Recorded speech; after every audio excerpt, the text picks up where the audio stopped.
The card, most commonly called the World, merges together different energies to form a collective zeitgeist. It shares a strong correspondence with the Magician and Fortitude cards, and has an esoteric meaning of unity. Hello, I'm Michael J. Auger, creator of the Allcento Tarot, and today let's explore the 21st card of the Tarot's Major Arcana. This triumph is a representation of the anima mundi, or the soul of the world. It's similar to the Magician, whose tools unite the elements, and Fortitude, or strength, where the maiden and beast that symbolize our upper and lower nature are united together. This card is a depiction of the energy that unites everyone on Earth together. On the highest level, we are all united as one, and this is a card that I feel celebrates this idea. In the version of this card from the Visconti Madrone, also known as the Carrie Yale deck, we see a woman holding a trumpet in her right hand and a golden crown in her left. She overlooks a large arch that symbolizes the vault of the sky on which sits a giant crown. Above this is a half garland of open shells, blue on top to represent the sky, and brown on bottom to represent the earth.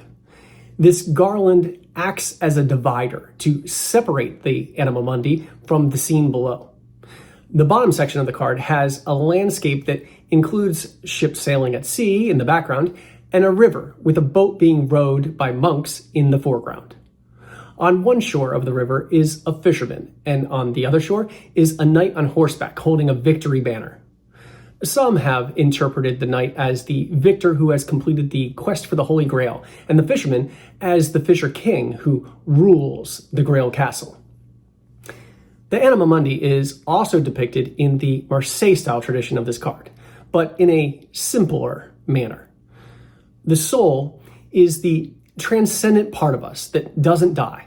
It is separate from the physical body, but remains emotionally united to humanity through feelings and sentiments. Inside the wreath is the soul of the world that remains connected to the material, which is represented by the evangelical winged creatures in the corners of the card's design. In traditional religious art, 4 winged creatures that symbolize the 4 evangelists surround a sacred center space that usually features an image of Christ in majesty. However, in the tarot, Christ is replaced by the anima mundi. Occultist Eliphas Levi described the center wreath as the crown of Kether that encircles the final and eternal secret of transcendent initiation, depicted as a mostly nude figure that is feminine with a wand in each hand that indicates a simultaneous action through opposition and transition. The wreath is bound at both the top and bottom with a lemniscate, the symbol of infinity representing the eternal forces of nature that are automatically predisposed to equilibrium. When the tarot is viewed in cycles of 10, this 21st card is visually united with the first and the 11th cards that also include the lemniscate hidden in their designs. The version of this card created by Oswald Wirth follows in the Marseille style tradition.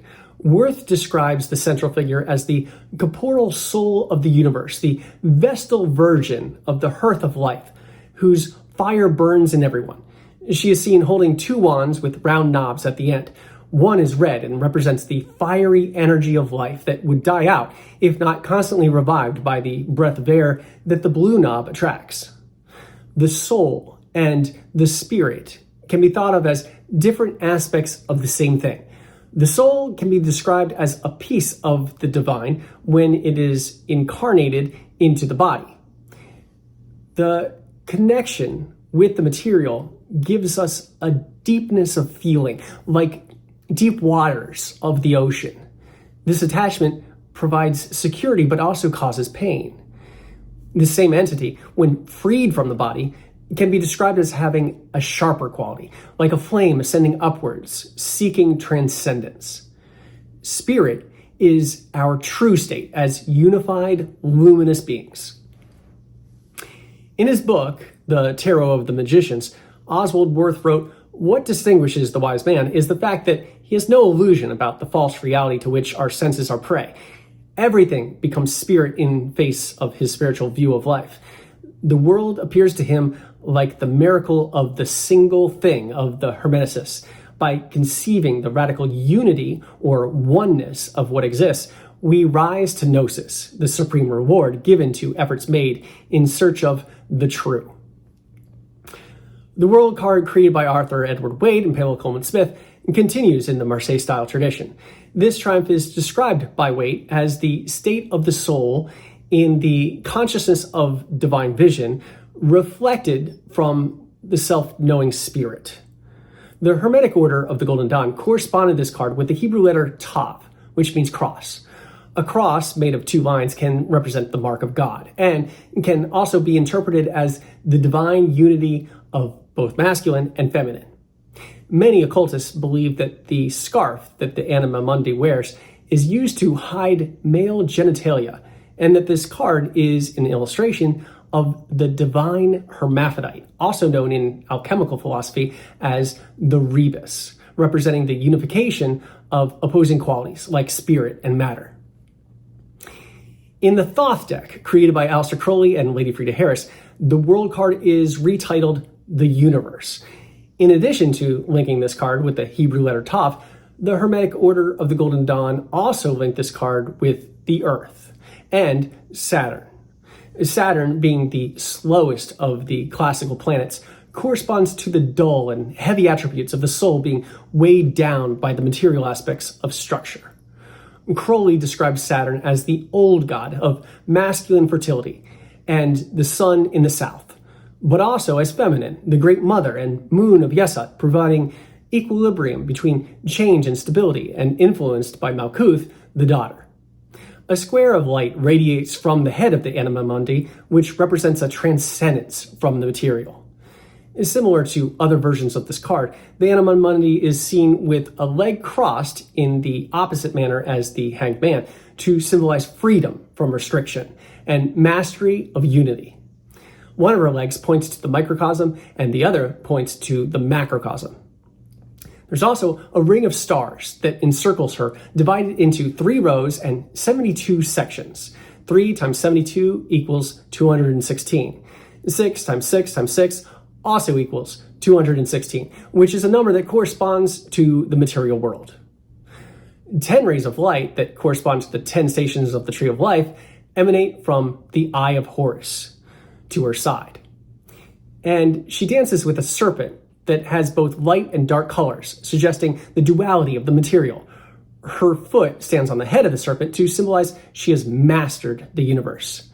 This card represents the completion of the great work, and Crowley describes the figure as dancing with the sun, light, strength, and sight, for these are the servants of the star and the snake. And he says she uses her hands to manipulate the radiant spiral force of active and passive polarities. Towards the bottom of the card is a structure that represents the house of matter, which, if projected in 3 dimensions, would display a 4-sided building. Each of its tiny vertical lines had correspondence to each of the known elements at the time Lady Harris created the illustration. This house then appears projected on the largest of 3 great pyramids. Similar to the Hierophant of the Thoth deck, the 4 corners in this card also feature the 4 cherubim, the eagle, the man or angel, the bull, and the lion. However, instead of facing inwards, they now face outwards and are winged and are blowing air from their mouths and nostrils. They form the border of a vesica piscis that contains a bright green disc to symbolize enlightenment. The center of this card also contains a Mobius strip with 3 half twists that whirl around a tree of life that Crowley says is only visible to those of holy, pure heart. This card signifies a unified connection with all and a deep feeling of empathy and unconditional love that unites the universe. I personally believe that the best name for this card is the World Soul. This is a representation of the unity of our material and spiritual aspects, and it's commonly the last triumph card in the Major Arcana at the end of the journey before we loop back around to the Fool. However, in the Allcento Tarot, this is the first card of the 3rd and final cycle of 10. Similar to the Aces in the Minor Arcana, this triumph card represents not only the potential of completion, but also new beginnings. Comparable to historic versions of this card, a pair of lemon skates are seen binding a garland of green in the shape of a vesica piscis. The lemon skates unite this card with the Magician and the Maiden in the Fortitude card that also have lemon skates included in their designs. The Anima Mundi dances lighter than air in the center of the garland. One foot points down and is a connection to the material, while the other foot points up, representing the soul's release, which is necessary in order to take the step needed towards a higher consciousness and realm of the spirit. We've come a long way on our spiritual journey, and many truths have been mastered and can now be shared. The masculine attributes of the divine hermaphrodite are hidden because the creative nature of the universe is slightly feminine dominant, and the feminine aspect is more open to our true self.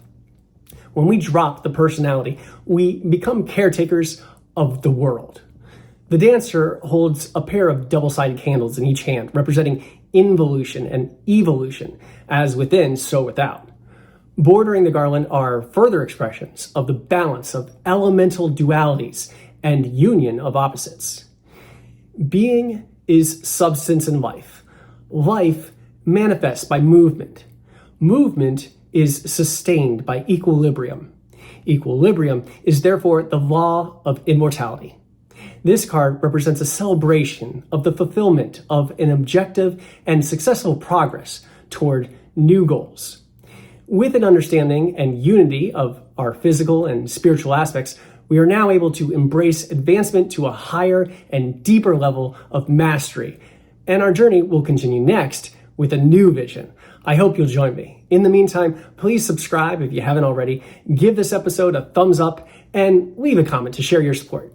As always, you can find out more about me and the Allcento Tarot at my website, offbeatartwork.com.